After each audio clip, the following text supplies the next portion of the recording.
Hello guys, അപ്പോൾ നമ്മളിന്ന് സുന്ദരിയായിട്ട് കണ്ണൂർ വരെ ഒന്ന് പോക്കാണ്. ഒരു വലിയൊരു ആവശ്യം ഉണ്ടായിരുന്നു. ഒറ്റക്കുള്ള യാത്ര തീരെ ശീലമില്ല, പക്ഷേ നമ്മളെ ആവശ്യമാണല്ലോ. ഈ 9 മണി 10 മണി ആയതുകൊണ്ട് കോളേജ് പിള്ളമാരുണ്ടാവുമെന്ന് വെച്ചു, പക്ഷേ ആരെയും കണ്ടില്ല. പിന്നെ ഡെയിലി വീഡിയോ ഇട്ടേ ചോദിക്കുന്ന ആൾക്കാരോട് ഭയങ്കര മടിയാണ് എഡിറ്റ് ചെയ്യാനെല്ലാം ഇരിക്കാൻ. പിന്നെ അമ്മയായിരുന്നു കൂട്ടാൻ പറഞ്ഞത്. നമ്മൾ ഡെസ്റ്റിനേഷനിലേക്ക് പോക്കാണ്. പിന്നെ അമ്മ ഡ്യൂട്ടീൻ്റെ അടുക്ക പെർമിഷനെല്ലാം എടുത്തിട്ടാണ് വന്നത്.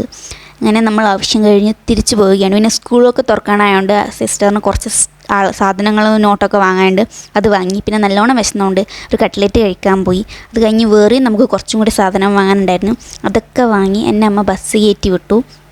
അപ്പോൾ എന്തിനാണ് കണ്ണൂർക്ക് പോയെന്ന് വെച്ചിട്ടുണ്ടെങ്കിൽ, ഈ 10ാം ക്ലാസ് വരെ എനക്കെന്താ ഞാൻ വലുതായിട്ട് ചെയ്യുക, എന്താണ് ഞാൻ +2 കഴിഞ്ഞാൽ എടുക്കുക, ഇത്ര വയസ്സാകുമ്പോൾ എന്നെ എവിടെ കാണുന്ന എനിക്ക് നല്ലൊരു ബോധ്യം ഉണ്ടായിരുന്നു. പക്ഷേ ഇപ്പോൾ ഈ +2ൻ്റെ എക്സാമെല്ലാം കഴിഞ്ഞ് നിൽക്കുമ്പോൾ ഞാനിപ്പോൾ ഒരു ബിഗ് സീറോ ആയാലോ തോന്നുന്നു. എനിക്കൊന്നും അറിയില്ല, ഇന്ന് കഴിഞ്ഞ് നാളെ എന്താ ചെയ്യുകയെന്ന് പോലും എനിക്കറിയില്ല. സോ ഒരു ഐഡിയ ഇല്ലാത്തതുകൊണ്ട് ഒന്ന് ആരോടെങ്കിലും ചോദിക്കാമെന്ന് വിചാരിച്ചൊരു കൗൺസിലിങ്ങിന് പോയതാണ്. പിന്നെ ഈ കുട്ടീനെ കണ്ടോ, ഇത് 2 കൊല്ലം എൻ്റെ ഒപ്പം ഒരു ബെഞ്ചിലിരുന്ന് പഠിച്ച എൻ്റെ അനുനന്ദയാണ്. അങ്ങനെ സ്കൂളിൻ്റെ സ്റ്റോപ്പിൽ ഇറങ്ങിയിട്ട് കുറേ ഫ്രണ്ട്സിനെ കണ്ടു, വേറെയും കുറച്ച് ആൾക്കാരെ കണ്ടു, പക്ഷേ അവർ വീഡിയോ എടുക്കാൻ പറ്റിയില്ല. അങ്ങനെ വീട്ടിലെത്തി. എൻ്റെ സിസ്റ്ററിന് ട്യൂഷൻ കഴിഞ്ഞ് കൂട്ടാനുണ്ടായിരുന്നു. പിന്നെ എല്ലാവരും എൻ്റെ വ്ളോഗിനെ കുറിച്ച് നല്ല അഭിപ്രായം പറയുന്നുണ്ട്. ക്വാളിറ്റിയിലേയും കണ്ടിരിക്കാൻ നല്ല രസമുണ്ടെന്ന്. ക്വാളിറ്റിയിലെ വീഡിയോസ് നിങ്ങളിടയ്ക്ക് എത്തിക്കാൻ ഞാൻ പരമാവധി ശ്രമിക്കാം. അപ്പോൾ അടുത്ത വീഡിയോ വെച്ച് കാണാം. ബൈ.